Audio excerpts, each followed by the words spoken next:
This year marks 12 years since Superstorm Sandy moved up the eastern seaboard, brought heavy rain to parts of the mid-Atlantic, and historic snow to the central and southern Appalachians. So let's talk a little bit about the setup. The system initially formed in the Caribbean and then worked its way northward over Jamaica, Cuba, and the Bahamas before kind of paralleling the eastern seaboard. At this point, Sandy was more of a mid-latitude cyclone than a fully tropical system, and that gave it a very expansive wind field. Meanwhile, at the same time, we had an area of low pressure dropping in from the northwest, and that caught Sandy, hooked it back toward the northwest, and brought it on shore southern New Jersey on October 29th. Now, the combination of that low pressure coming in from the west and the interaction of Sandy dramatically intensified and expanded Sandy's wind field. So we had huge storm surge and large waves all the way up to Lake Erie, and on the backside of the system, we had very heavy snow in the central and southern Appalachians due to unseasonably cold air. In combination with that, we ended up with, at Newfound Gap, 3 feet of snow, 36 inches officially measured at the parking lot. Mount LeConte at the LeConte Lodge measured 34 inches of snow and very, very high snow drifts. Roan Mountain, 19 inches. Irwin in Unicoi County measured 13 inches, and in Wise, Virginia, we had 12 inches of snow. This is what it looked like up at Newfound Gap at the parking lot. Again, this is in 2012, not currently what's going on, but a lot of us who've been up there have taken a picture next to that sign, and just look how deep that snow is. Also up at the LeConte Lodge, in addition to having the heavy snow, they also had very strong winds, and that created snow drifts almost as high as the roofs of the buildings.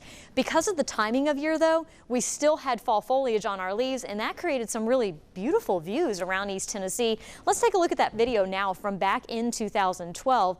Look at all of that. That is rime ice and snow on the mountains. At the same time, in the foreground, you can still see some of the colors of the fall leaves there on the trees. Now, Sandy is most known for its impacts that happened at the coastline. We had huge storm surge in New York. The subways flooded in New Jersey and down the coast of the mid-Atlantic. And then inland, we had very heavy rainfall that caused flooding in those areas as well.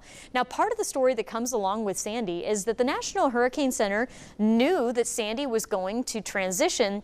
I love this view, by the way. This is my favorite. I just want to let you know this is the whole reason I'm doing this segment is this view right here because it's just so beautiful. The part of the reason that the National Hurricane Center knew that Sandy was going to make a transition from a tropical system to more of an extratropical system by the time it made landfall. And because of that, in 2012, they did not issue tropical storm or hurricane warnings for the mid-Atlantic coastline. And that caught a lot of people off guard up in that area. Yes, they had some wind warnings, and yes, they had some high surf advisories, but if they had known that a hurricane was going to be making landfall, folks might have been a little bit more prepared. And that's one of the biggest changes that came from Sandy, was that the National Hurricane Center changed their policies. They now can issue tropical products to help alert the public of the incoming dangers, whether a system is currently tropical, is expected to be tropical, or extratropical by the time it makes landfall. So they kind of took out those technicalities because of that.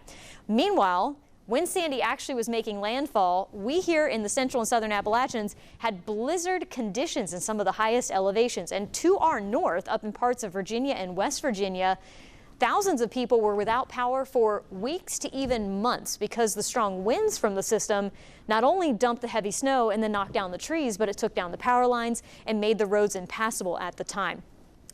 In East Tennessee, in our viewing area, it was more of a spectacle to get to see such heavy snow this time of year mixing with that fall foliage. Now, could Superstorm Sandy happen again?